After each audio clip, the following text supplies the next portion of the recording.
Kenapa harus Ganjar? Sementara Pak Jokowi, ini kan gini nih, Ganjar kan kata teman-teman, pejuang Ganjar ini kan, the little Jokowi gitu kan, iya nggak? Kan sering ngomong, ada yang ngomong gitu tuh, Ganjar ini little Itu Jokowi. cuma Hensat yang bilang, bukan ya? Enggak, bukan dia mungkin ya, tapi ada yang ngomong. Kan nggak mungkin saya kemudian cari title buat Ganjar kan. Kan akademisi akan netral pada waktunya, sampai waktunya Iya, gitu. iya. Nah, kalau Jokowi, kalau Ganjar dipersepsikan oleh pendukung Ganjar sendiri adalah the little Jokowi. Lah Jokowi aja naiknya cuma 0,4%. Lah ini kalau little Jokowi yang diajukan, naik kan nih partai elektabilitasnya. Itu angka loh, bukan ngarang Hensat nih. Bukan fantasi. Bukan fantasi, ini angka nih, beneran nih. Fakta, fakta. Fakta. Itu kan pasti dipertanyakan tuh. Lah kalau naiknya kecil, anak saya aja. Trust Soekarno-nya dapat gitu ya. Dan kemudian ada kesempatan partai mungkin untuk solid lagi.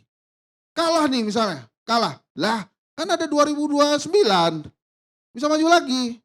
Tapi kalau Ganjar misalnya dimajukan, menang nih. Puan nunggunya 10 tahun lagi. Kelamaan mungkin.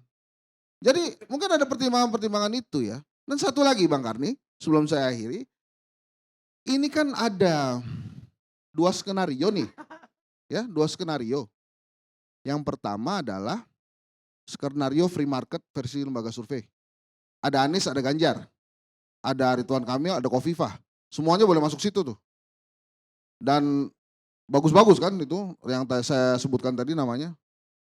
Terus kalau tadi Prof. Effendi Ghazali bilang di pasal 6 ayat 2 itu 2A, itu harus partai politik yang mengajukan.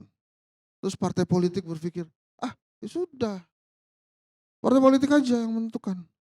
Nggak usah ada Anies, nggak usah ada Ganjar. Akhirnya yang muncul kan Prabowo, Erlangga Hartarto, atau satu lagi misalnya Caimin gitu. Atau Puan Maharani misalnya. Anggaplah lawannya adalah Prabowo dan Erlangga Hartarto. Kalau Ibu Mega lihat gitu gimana? Wah, Puan, ini kalau begini aja, Mama juga oke nih bisa ini. Kalau lawannya begini. Bagaimana kalau kamu nanti 2029 aja? Sekarang Mama dulu. Atau kamu wapres. Gitu ya. Jadi kalau ada apa-apa, kamu cepat jadi presidennya. Kan ya itu fantasi kalau itu. Itu fantasi. Tapi itu kan bisa seperti itu tuh. Jadi artinya ada keinginan dari partai-partai politik gitu ya. Siapa sih yang mendeklarasikan Anies Baswedan? Baru Nasdem kan? Wah ini Demokrat sama PKS belum nih. PKS kasih menteri aja lah besok. Supaya nggak macam-macam gitu ya. Anies Baswedan supaya nggak kecewa. Terus agak-agak ambil friksi sedikit gitu kan. Kemarin kan kita bahas tuh ya. Ganti satu menteri Nasdem. Masukin Anies Baswedan di situ gantiin. Itu ya seru, itu fantasi juga. Tapi maksud saya, kita ini kan, ya saya lembaga survei juga, kedai kopi gitu, termasuk yang mendorong itu juga tuh nama-nama itu. Kalau kemudian ternyata partai politik beranggapan bahwa pokoknya kita mulai tradisi baru.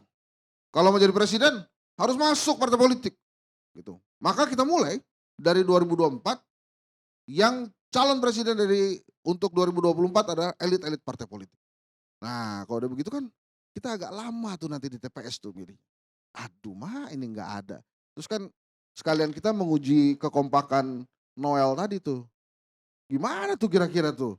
Kalau nggak ada Ganjar tuh masih mau turun nggak atau mau akhirnya jadi mania yang lain tiba-tiba jadi aha mania. Wah itu boleh juga kan? Mungkin ya gitu kan. Jadi hal-hal itu tuh Bang Karni. Jadi menurut saya Ibu Mega mungkin banyak hal yang dipertimbangkan termasuk yang angka tadi.